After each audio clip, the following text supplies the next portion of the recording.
M5 Pro versus Panther Lake. Can Intel's best new laptop chip compete with the second best chip from Apple? This right here is the brand new $2,400 16-inch Galaxy Book 6 Ultra with the Intel X7 358H Panther Lake chip, and we're comparing it to the brand new $2,700 16-inch M5 Pro MacBook Pro. And I've got to say, this Samsung laptop is probably the best 16-inch Windows laptop I've ever seen. It's actually a little bit thinner compared to the MacBook Pro, and it's a lot lighter. I love the display. You can see right here, nice and thin bezels compared to the MacBook Pro, which, yes, it has the notch, but this is a tandem OLED display with 500 nits standard brightness, 1000 nits peak HDR, while the MacBook Pro can actually go up to 1000 sustained standard brightness if you're outdoors, up to 1600 nits, but it's not OLED, it's mini LED. And in terms of the designs, it almost looks like Samsung copied the design of the MacBook. It looks almost the same. Even this right here, yes, the keyboard looks a little bit different. I like that they have the speaker grills integrated right here. And best of all, the diving board trackpad is officially dead. This is a Force Touch trackpad, and I've got to say, it feels awesome. So with that said, let's jump into our testing, and yes, both of these are charged up to 100%, so let me go ahead and unplug the Galaxy Book and the MacBook Pro. We're gonna test the battery life, and yes, I'm gonna do it at 100% brightness on both, high power mode on the MacBook Pro. This is gonna get interesting. First things first, the speaker comparison, because Samsung says they packed in a 6-speaker system in the Galaxy Book, just like we have on the MacBook Pro. So let's see if it's any good.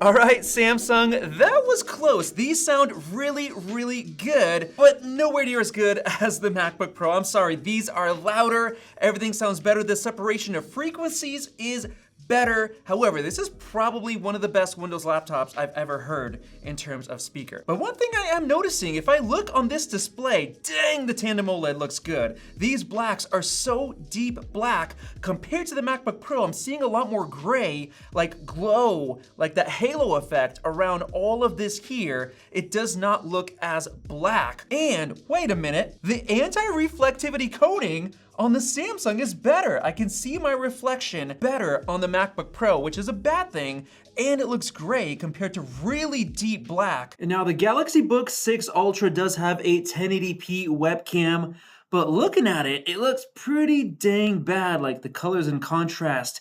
Tons of this blue noise on the side looks strange. And then here is the center stage webcam on the 16-inch MacBook Pro. You can see that when you move to the side, it kind of follows you. So if you have multiple people, it'll spread out.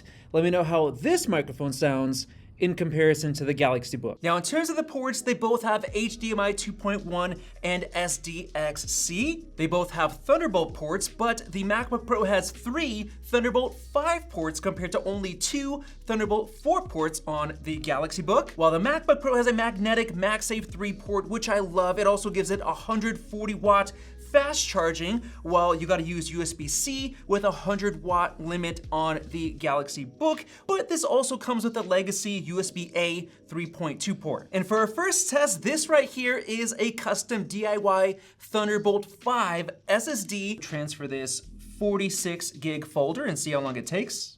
Bam! 7 seconds. Holy smokes! What the flip? It's just non-responsive. It just froze. Update? Are you kidding me? That literally came out of nowhere. No warning, nothing. It just restarted. And unfortunately, it does not show up. All right, finally got it to work. I had to reformat it as exFAT. So let's do the same transfer test. And there you go. It just finished 27 seconds, essentially 4 times slower with Thunderbolt 4. And now let's test the speed of the actual internal SSDs on both. 13,500 read on the M5 Pro compared to $7,000 on the Panther Lake Galaxy Book. And then look at the right, $15,600 compared to $5,800. That's almost triple. And now let's get into CPU performance with Geekbench 6. You can see we have the M5 Pro. This is the 18-core upgraded version, which you have to get if you want the 16-inch, compared to the Ultra X7 358H Panther Lake. It's a 16-core chip. Let's run the CPU benchmark. And holy flippin' moly, 4,300 single core on the M5 Pro compared to 2,900, 47% higher single core for an extra $300. But wait, it gets even crazier. 28,600 multi-core compared to 17,000. 68% higher multi-core for $300. This actually scores a little bit better than the other Panther Lake chip in the Asus ExpertBook Ultra. That's nuts. So how is that gonna translate to real world performance? Well, this is Speedometer 3.1, a web browsing benchmark, which pretty much is gonna show us how snappy it's gonna feel day to day. And dang, 59.47 compared to 38 on the Panther Lake. That's 57% more snappy. And now, of course, let's test some web design using Figma. This is a project provided to us by 500 Designs, one of the best design and marketing agencies in the US. So let's export 12 of these high quality pages. All right, it took 1:19 seconds on the M5 Pro, and dang, 1:26 on the Galaxy Book 6 Ultra, only 7 seconds longer, not that bad. And now moving on to the graphics in Geekbench 6, the M5 Pro has a 20-core GPU compared to the B390 on the Panther Lake. That's the best GPU you can get. And dang, look at that, 137,000 on the M5 Pro, 56,000 on the Panther Lake. That's 2.5 times more raw graphics performance. So now let's jump into 3D Mark's Steel Nomad Lite to essentially get a good feel of its gaming performance. And holy smokes, guys, 75.3 FPS on the MacBook Pro, 14.9 FPS on the Panther Lake integrated GPU. That's 5 times higher FPS. That is kind of insane. Now, the Galaxy Book 6 Ultra also has an option that comes with an NVIDIA RTX 5060 laptop GPU. That's $3,000, so that's about $300 more expensive than this MacBook. So if you care about graphics, absolutely get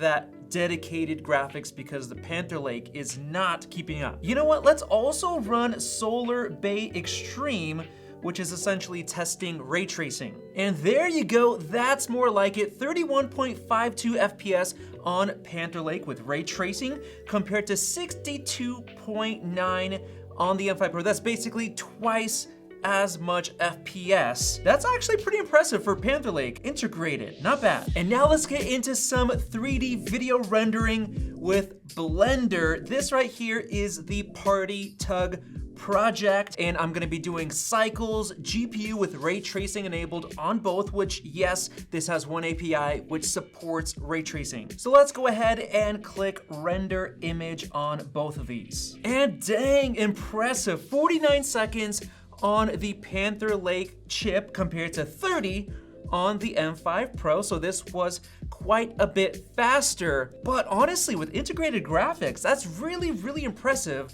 And I bet you that if you got the NVIDIA GPU with this laptop, it would be faster than the M5 Pro. But now I wanna take this test to the extreme with the Swamp project. And wow, that took forever. The test is finally done. Took 13 minutes, 58 seconds on the Panther Lake chip, 6 minutes 57 on the M5 Pro. That makes it over twice as fast. And now let's get into some AI performance testing. This is just basically Geekbench AI. We're gonna be running the GPU test, Core ML on the M5 Pro, OpenVINO GPU on the Panther Lake. And whoa, I was not expecting that based on everything else. The Panther Lake got a higher quantized score, 57,700 compared to 34,000. I wonder if that's with the optimizations with OpenVino, but good job, that's awesome, Panther Lake. And now let's move on to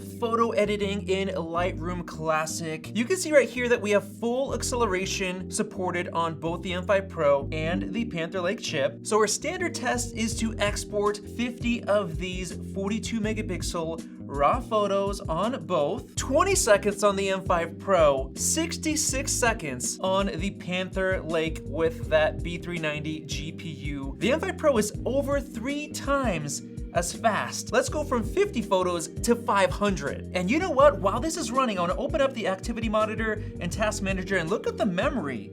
Looks like we're using about 20 gigs of memory on the M5 Pro. Now on the Panther Lake, we have 32 gigs, and it looks like we are using about 19. All right, guys, believe it or not, the M5 Pro is almost done, and the most interesting thing is that the fans are basically idling this entire time on the M5 Pro, while the Galaxy Book is pretty dang loud. And the Galaxy Book 6 Ultra with Panther Lake is finally done. Took 11 minutes and 43 seconds compared to 4 minutes and 43 on the M5 Pro MacBook Pro. That is well over twice as fast. That is just crazy. And now for our final test, we have Cinebench 2026. All right, we got MX Power open right here. You can see 4.38 gigahertz on the M cluster. That's the new super cores. Very, very fast. Looks like we've got 3.49 gigahertz.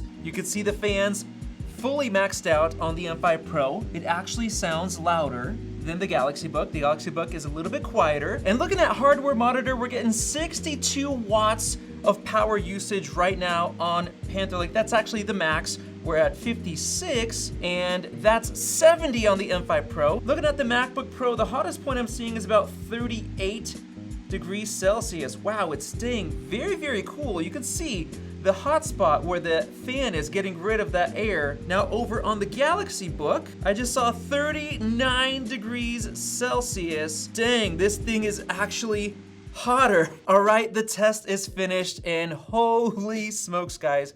4,538 on the Panther Lake laptop, 9,100 on the M5 Pro. Exactly 2 times higher, and it used quite a lot more power because, of course, remember, I'm in high power mode. 2 times higher performance. And now with all of those tests finally finished, it's time to look at the battery life. I unplugged these machines at 3:12 p.m. It's now 6:57, so that's 3 hours and 45 minutes of heavy testing on both of these. Let's take a look at the MacBook. Looks like we have 7%, and over on the Galaxy Book 6 Ultra, 8% battery life, slightly better than the MacBook Pro. And believe it or not, this has an 80 watt-hour battery compared to 100 watt-hours on the MacBook Pro. So this is actually really, really impressive. But on the other hand, the MacBook Pro was faster in almost every single way. I mean, 68% faster multi-core performance in Geekbench, but 2 times faster in terms of CPU rendering in Cinebench. Every single other test except for the AI was faster on the MacBook Pro. This also does have a brighter display consistently throughout the test. You can see this is brighter standard brightness. It also has 3.5K resolution compared to 2.8K. And of course, we've been using high power mode, which automatic would be more efficient. This battery life, super, super impressive. Great job, Samsung, on the efficiency and Intel with your Panther Lake. But if you factor everything in, for example, the SSDs being